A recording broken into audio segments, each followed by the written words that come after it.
Welcome to the dairies of science fiction, where extraordinary stories come to life. Enjoy the journey.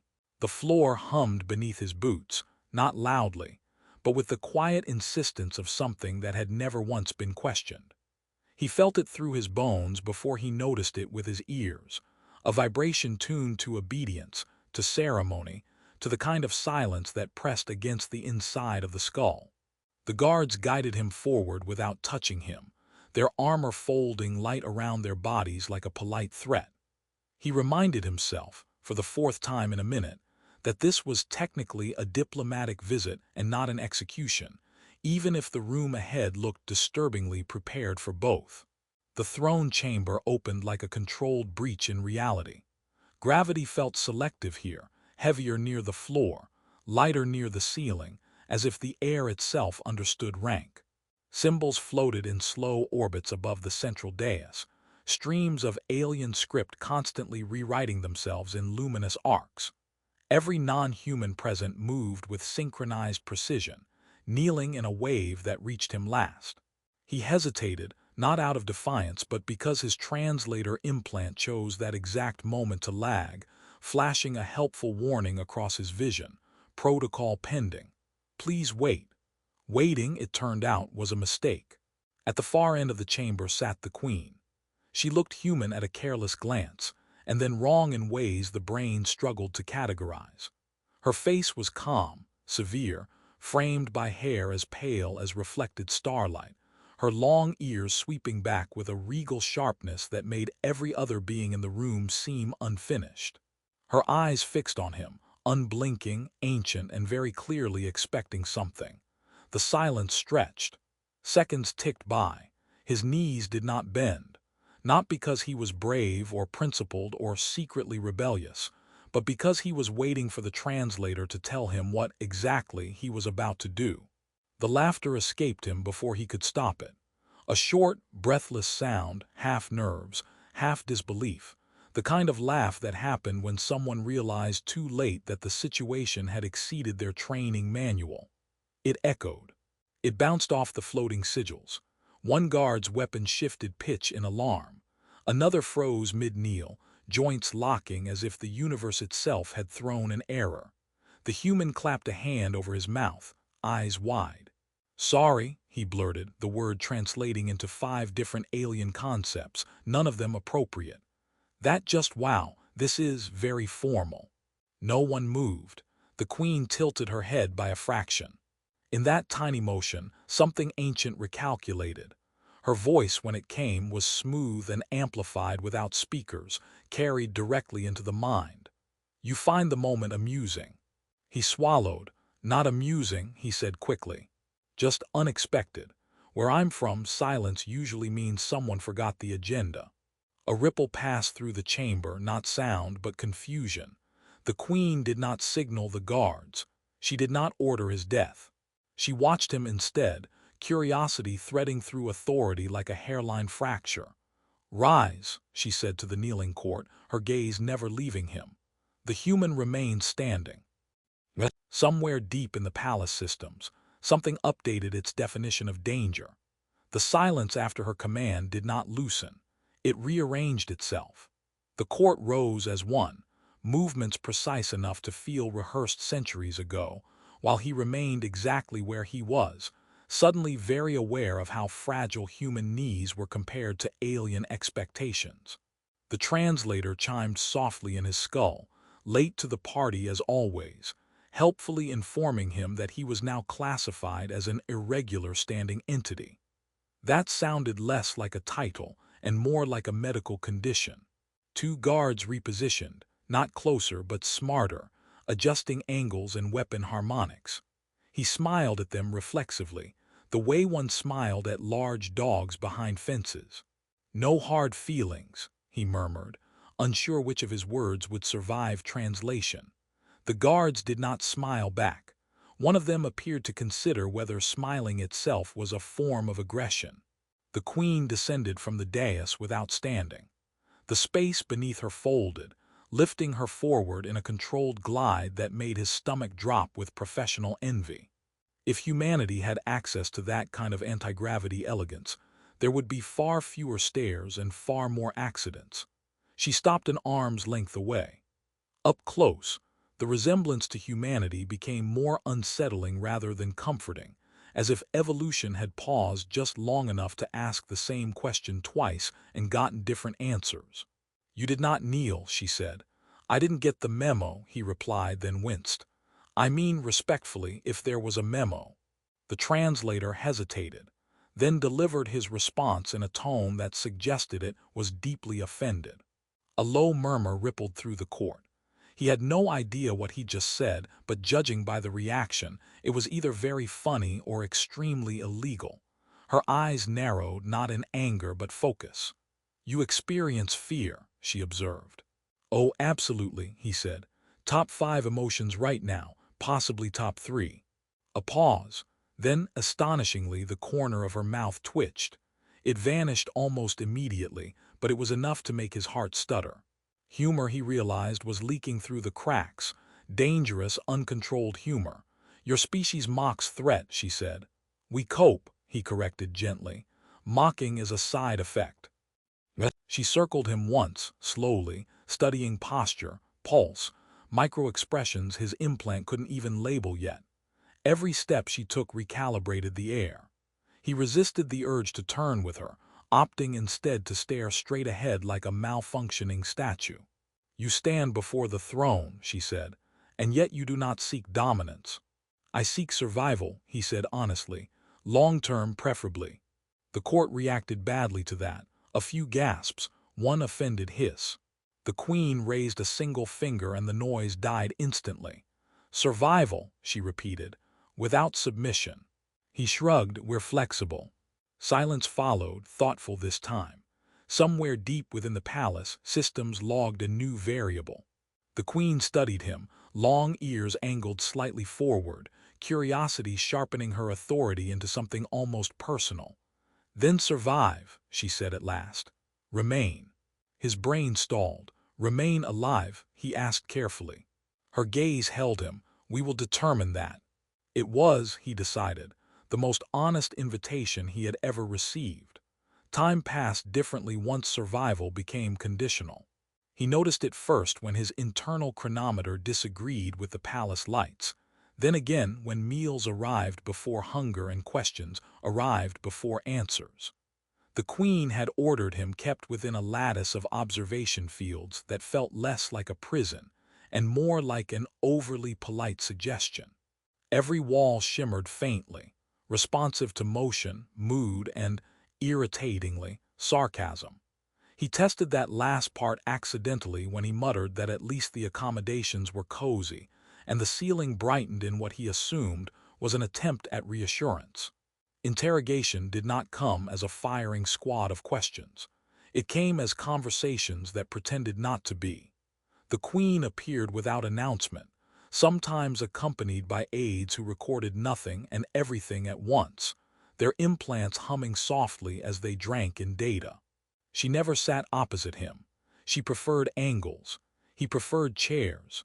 This imbalance felt symbolic, though he refused to comment on it out loud after the room dimmed in clear disapproval the first time. "You continue to generate anomalous responses," she said during one such visit.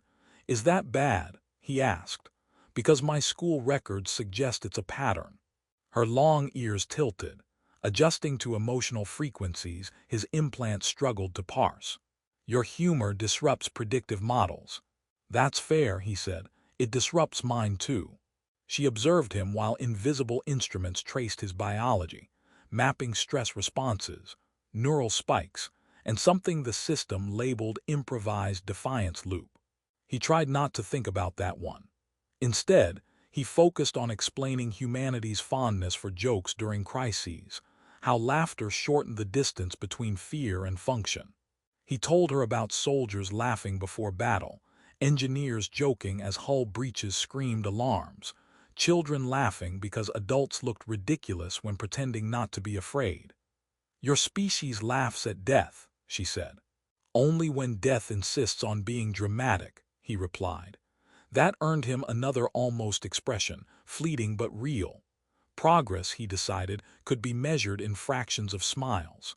Technology failed around him in small, curious ways. Translation lagged when sarcasm sharpened. Lights flickered during exaggeration. Once, when he joked that the observation field felt judgmental, it briefly pulsed red before settling into a more forgiving blue. The Queen noticed. She began scheduling sessions during these disruptions, curiosity edging toward fascination. "You do not conceal weakness," she said. "I outsource it," he said, usually to humor. Court reports filtered in, though he never saw them directly. He heard the consequences instead. Guards hesitating before issuing commands, aides exchanging glances when he spoke freely, protocols rewritten to include a footnote simply labeled human variants. The Queen read these reports in silence, her authority unshaken but no longer unchallenged by the idea that power might adapt instead of enforce. One cycle, she asked him why he had not begged. He considered that carefully. "Didn't want to interrupt," he said. "You seemed busy being terrifying." This time her laughter came unrestrained. Soft, surprised, quickly silenced, but it echoed longer than his first had in the throne room. Systems recalibrated again. Somewhere tradition cracked. She met his gaze, eyes no longer searching for defiance but understanding. "You are dangerous," she said. He nodded. "So I've been told, mostly by people who underestimated jokes." The tension did not disappear. It changed shape. And in that shifting space between authority and curiosity, something unfamiliar took root, quietly rewriting the rules neither of them had agreed to question. The palace began to behave as if it were listening to him. Not openly, not obediently, but with the wary curiosity of a machine encountering an unexpected input that refused to stabilize. Corridors adjusted lighting when he passed. Interfaces hesitated before responding. One wall displayed a calming starfield after he muttered that everything here felt a little too judgmental for his liking. He decided not to comment on how unsettling it was to be emotionally validated by architecture. The Queen allowed him movement now, though always within boundaries that shifted just enough to remind him they existed.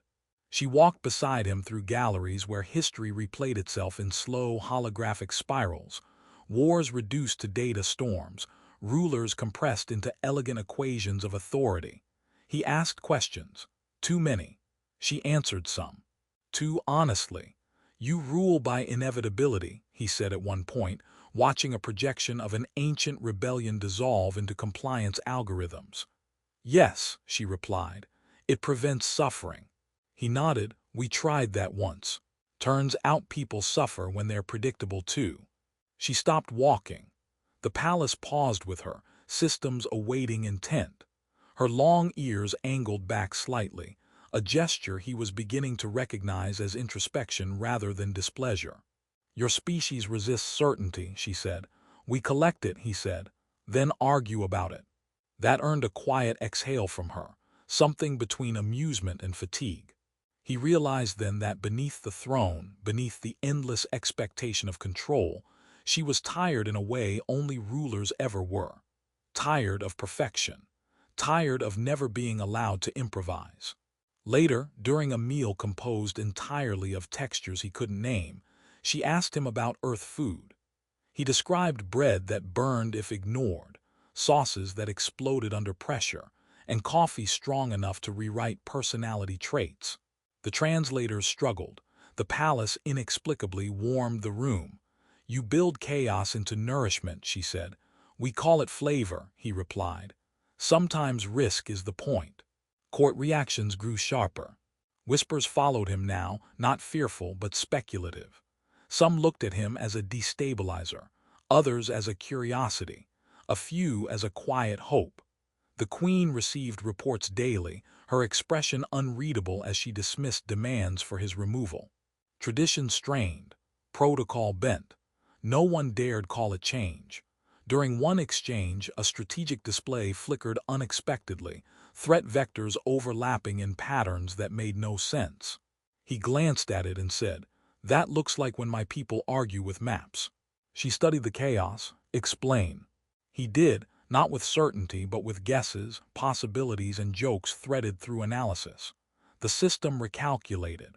The threat vectors untangled. Silence fell, heavy and stunned. The queen turned to him slowly. "You do not command," she said, "yet things obey." He shrugged.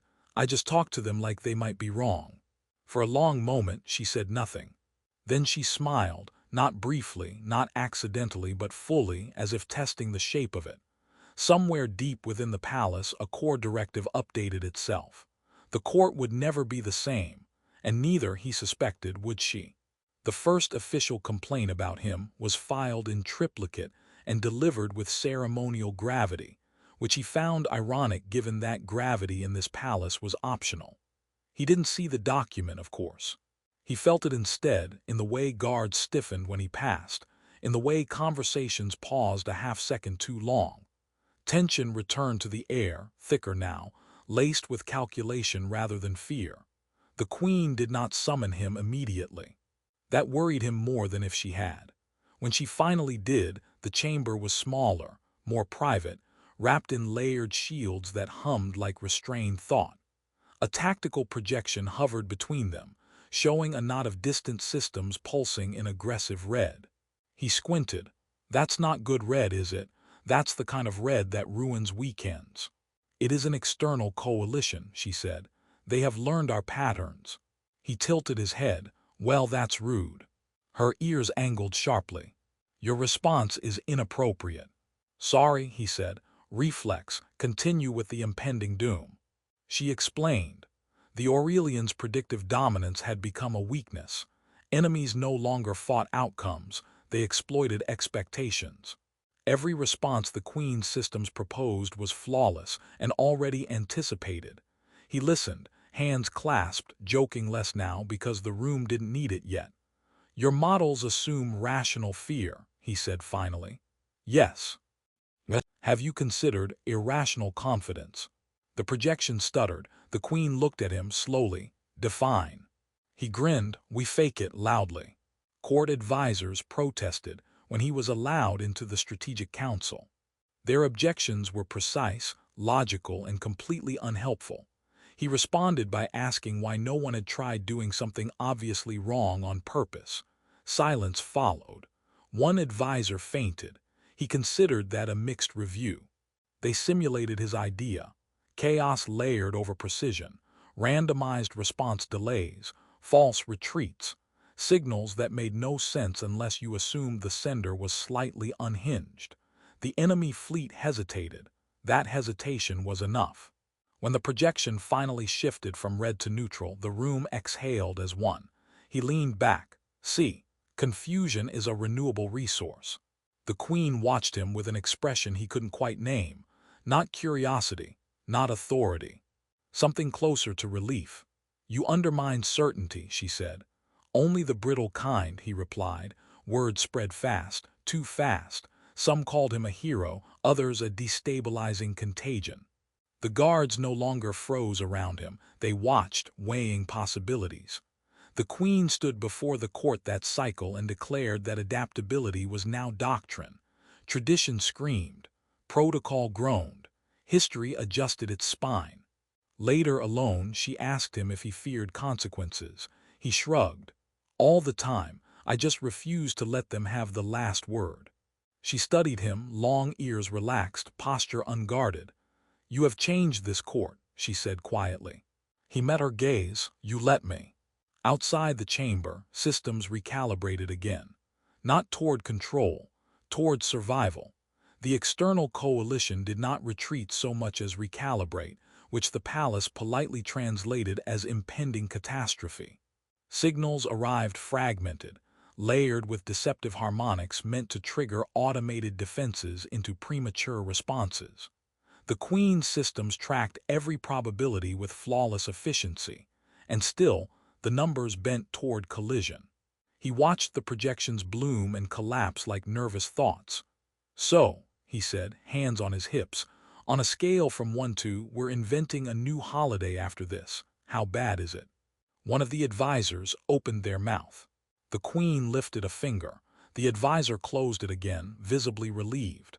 They are baiting inevitability, she said. If we respond as expected, they strike. If we do not, they escalate. Classic, he said. They're trying to get you to be yourself. Her long ears angled forward. Explain. Your perfection, he said gently. It's intimidating, also predictable. She considered that, then nodded once. You propose imperfection. I propose improvisation with confidence, he said. And a little misdirection. Think of it as performance art with consequences. They seeded the battlefield with nonsense. Decoy signatures that argued with themselves. Fleets that split into asymmetrical patterns. Messages that sounded like arguments between machines that had lost the thread. Human code met Aurelian elegance and produced something gloriously confusing. The palace systems complained. He apologized to them out loud. They stopped complaining. As the coalition advanced, the Queen authorized manual overrides, an unthinkable act weeks ago. She stood beside him as the first volleys passed through empty space where fleets should have been. Enemy sensors lagged, trying to reconcile intent with action. Time stretched, the Queen's breathing steadied. Now, he said, smile. She looked at him. This is not a time. The enemy hesitated, just a flicker, enough. The countermove unfolded like a joke with perfect timing. The coalition broke formation to adapt. Their cohesion unraveled. Aurelian forces flowed through the gaps, not crushing but redirecting, shepherding chaos into retreat. When it was done, the silence returned, stunned and clean. The Queen laughed. It escaped her before decorum could intercept it, a soft, surprised sound that seemed to rewire the room. Advisors froze. Systems spiked. He stared, then laughed too, the relief cracking through him like light. Well, he said, that's new. She covered her mouth, then let her hand fall. I did not plan that. Best ones never are. In the aftermath, doctrine changed again. Not announced, adopted. The guards adjusted posture. The advisors recalibrated language. The palace dimmed to a warmer spectrum. He felt the shift settle into something durable. Later, as the stars rearranged themselves back into safe configurations, she asked him what he would do next. He thought about it. Probably something unwise, he said, with good intentions. Her smile returned, unguarded. Then remain, she said. We will require that. He nodded, feeling the weight of it and the lightness too. Somewhere between laughter and survival, a future had been improvised, and it was holding. The summons to depart arrived wrapped in courtesy and legal certainty, which made it far more alarming than any threat. His ship was prepared. Diplomatic language praised his contribution anomaly. Safe passage was guaranteed. History, it seemed, had found a way to thank him without knowing what to do with him next. He stared at the message for a long time before laughing quietly. Figures, he muttered. Survive the impossible, get a travel voucher. The Queen met him on a balcony overlooking the city core, where transit lanes curved like frozen light, and the palace no longer felt like it was watching him quite so closely. Her posture was formal, but her long ears were relaxed, no longer angled for defense or dominance. That alone told him the truth before she spoke. You may return to your people, she said. No obligation binds you. He nodded. That's generous. You are not required to kneel, she added, still generous. They stood in silence that felt earned rather than imposed. Below them, systems moved with a new rhythm, less rigid, more responsive. Guards laughed quietly among themselves when they thought no one important was watching. He noticed, she did too. You have altered this place, she said. You let it be altered, he replied. Big difference. She studied him, eyes no longer measuring threat but distance. You arrived fearing death, she said. You leave having reshaped power. He smiled crookedly. I mostly learned when to stop talking. That is growth, she said dryly. The offer hovered between them, unspoken but clear. Remain, not as subject or weapon, but as something undefined. A variable. A question the future would have to answer carefully. He looked out at the stars, thought of Earth, of noise and chaos, and people who argued with maps. He thought of laughter echoing in a throne room where no one had dared laugh before. He exhaled. "I think," he said slowly, "that going home would feel like explaining a joke no one was there to hear." Her smile was immediate and unguarded. "Then stay," she said. "We will continue to improvise." So he did. In time, his presence became unremarkable, which he considered the highest success. He argued with advisors, taught systems how to doubt politely, and reminded guards that fear did not have to be efficient to be useful. The queen ruled still, absolute but no longer alone, her authority sharpened not by silence, but by understanding. One cycle, as they watched a new generation of officers debate strategy with alarming creativity, she asked him if he regretted laughing that first day. He shook his head. "No," he said, "it turns out that was the most honest thing I could have done." She nodded, long ears catching the light. Somewhere deep in the palace, an old protocol finally deactivated itself. The throne remained. It simply learned how to listen.